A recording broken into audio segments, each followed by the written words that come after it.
Carlos Ramirez, owner of NVS Audio in Roselle, New Jersey. We have a brand new Street Glide. Came all the way from Connecticut to get an NVS Audio Stage 3. This one came out super clean as usual. Check it out. As usual, 2 Sound Digital evox 800.4s. We got NVS Audio mounting plate. Uses the factory Boom Audio bolt holes to mount. This 800.4 is bridged to run the 2 Hertz mid-bass drivers in the saddlebags. This one's running stereo, running the MMats PA601s in the uppers and the MMats PA690 6 mines in the lids.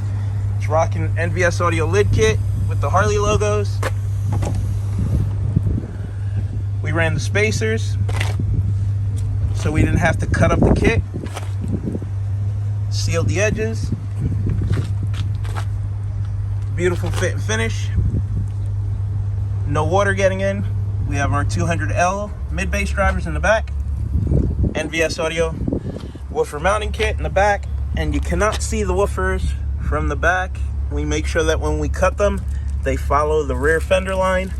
So you cannot see the speaker from the back. This one's ready to go home. We just got to clean her up and tune her.